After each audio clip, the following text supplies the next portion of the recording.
Assalamualaikum warahmatullahi wabarakatuh. Hamdan wa syukran lillah, wassalatu wassalamu ala rasulillah wa ala alihi wa sahbihi wa man walah, wa la hawla wa la quwata illa billah, amma ba'd.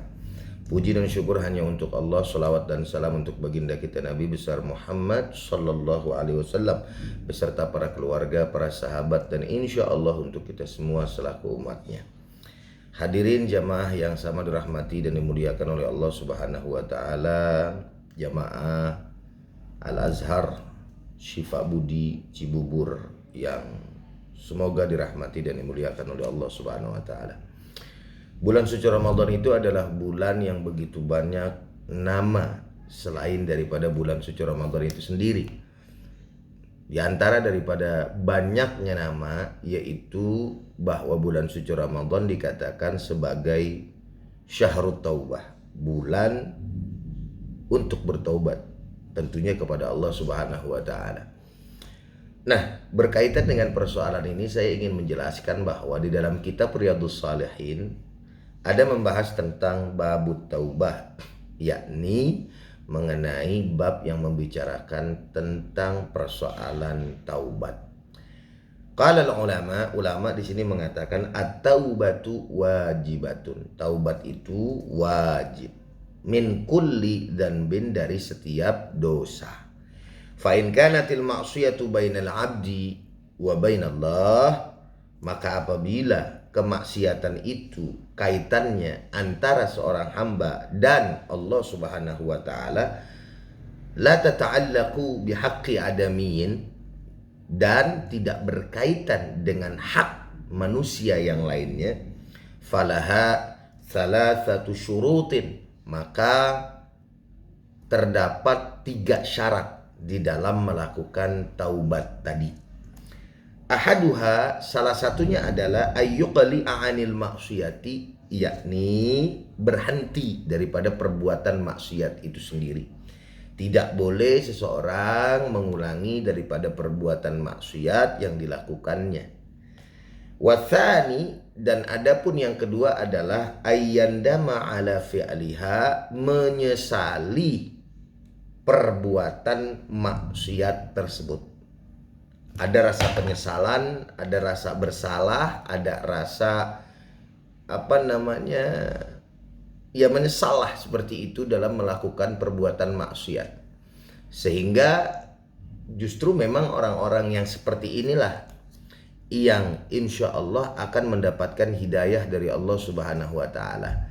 Ciri-ciri orang-orang yang insya Allah akan mendapatkan hidayah dari Allah Subhanahu wa taala, jamaah Al-Azhar Syifa Budi Cibubur yang sama dirahmati oleh Allah, yaitu orang-orang yang apabila dia melakukan kesalahan, melakukan daripada kemaksiatan gitu, maka dia mengakui bahwa dirinya itu bersalah.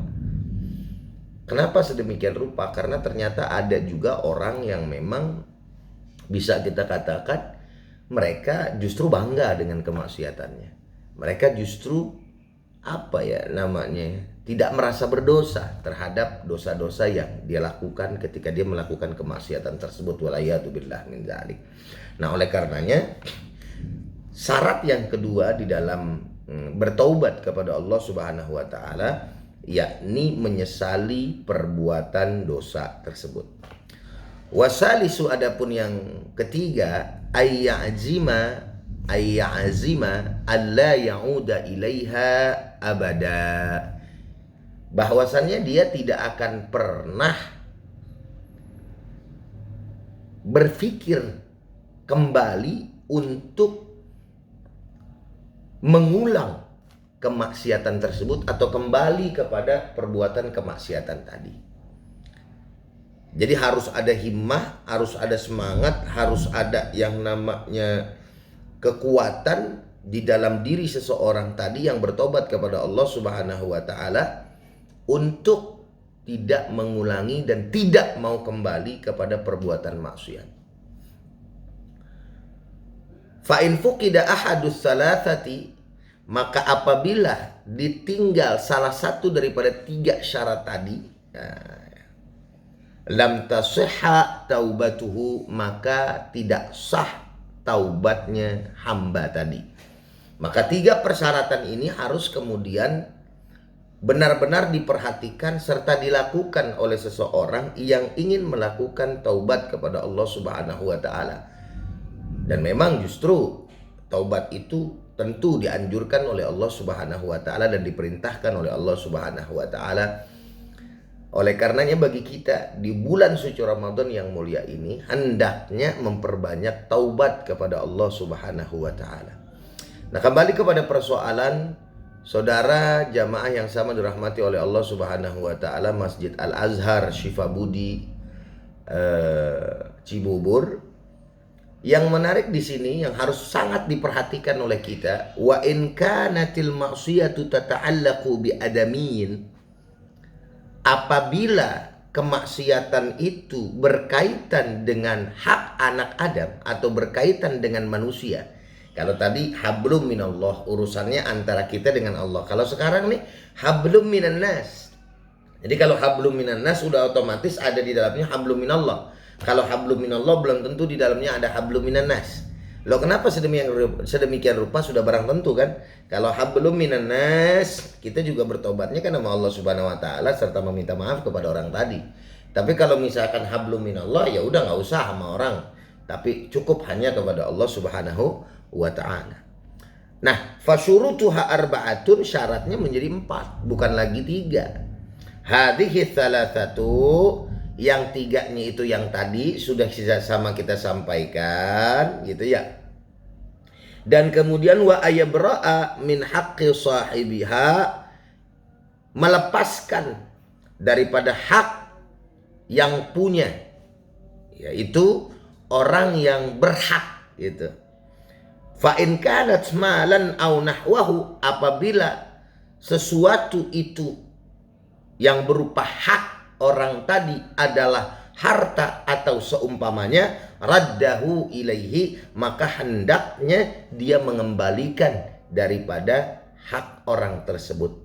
Wa in kana, dan adapun jika hadda qadhfin wa nahwahu, ya, itu merupakan satu tuduhan, satu dakwahan, ya, lebih-lebih dakwaan zina gitu kan, tuduhan zina, ya, makanahu minhu aw talaba afwahu, maka hendaknya orang yang tadi mendakwahinya, menuduhnya, kemudian juga memfitnahnya untuk mencabut daripada tuduhan-tuduhan tersebut gitu ya.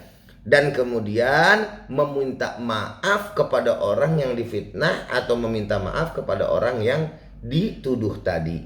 Wa in kanat ghibatan istahallahu minha, dan juga begitupun manakala merupakan sebuah ghibah, maka minta dihalalkan oleh orang yang kita ghibahi tadi.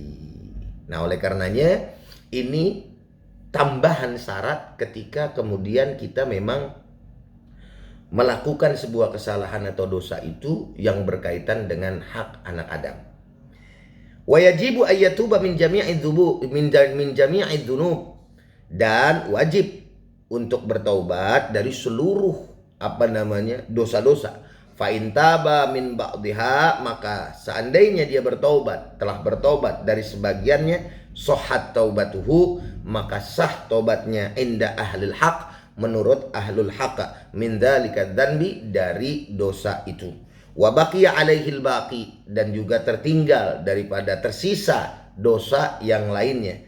Wa qad tadhaharat dalailul kitabi was sunnati wa ijma'ul ummah ala wujubit taubah, dan telah nampak yaitu dalil-dalil yang bersumber daripada Al-Quran dan bersumber daripada sunnah mengenai dan ijma' ulama atas kewajiban daripada taubat itu sendiri. Di antaranya adalah qala Allah Ta'ala wa tubu ilallahi jami'an ayyuhal mu'minuna la'allakum tuflihun, dan bertobatlah kalian semua wahai sekalian orang-orang yang beriman agar kalian beruntung. Wa qala ta'ala, dan begitu juga Allah menyatakan berfirman, istaghfiru rabbakum tsumma tubu ilaih, bertobatlah kalian kepada Allah Subhanahu wa taala, meminta ampunan kepada Allah Subhanahu wa taala. Wa qala ta'ala ya ayyuhalladzina amanu tubu ilallahi taubatan nasuha, wahai sekalian orang-orang yang beriman, bertobatlah kalian semua kepada Allah Subhanahu wa taala dengan taubat yang sebenar-benarnya. Dan dari sekian banyak dalil tentang taubat, dari hadis Nabi kita Muhammad sallallahu alaihi wasallam disampaikan, wa an Abi Hurairah radhiyallahu taala anhu qala sami'tu Rasulullah sallallahu alaihi wasallam yaqul wallahi inni la astaghfirullah wa atubu ilaihi fil yaumi aktsara min 70 marratan rawahul Bukhari. Jadi Nabi menyampaikan apa? Demi Allah sesungguhnya aku beristighfar, memohon ampun kepada Allah Subhanahu wa taala dalam sehari itu, ya, bertaubat kepadanya aktsar min 70 marratan, itu sebanyak 70 kali. Lalu kemudian di sini dikatakan wa anil Agharr bin Yasar al-Muzanni radhiyallahu anhu qala Rasulullah sallallahu alaihi wasallam ya ayyuhan nas tubu ila Allah fa inni atubu ilaihi fil yaumi mi'ata marrah rawahu Muslim. Dan di dalam hadis yang lain, yaitu di nomor 19 bab taubat ini, Nabi mengatakan beliau 100 kali dalam sehari bertaubat kepada Allah. Subhanallah walhamdulillah wala ilaha illallah wallahu akbar walillahil hamd. Oleh karenanya jamaah kaum muslimin dan muslimat, khususnya jamaah Masjid Al-Azhar Syifabudi Cibubur yang sama dirahmati oleh Allah, mari sama kita jadikan bulan suci Ramadan ini sebagai bulan taubat untuk kita, agar kita menjadi hamba-hambanya yang bertakwa. Amin ya Allah ya Rabbal Alamin. Demikian apa yang bisa saya sampaikan, kurang lebihnya al-fakir mohon maaf. Hadanallahu wa iyyakum ajmain. Assalamualaikum warahmatullahi wabarakatuh.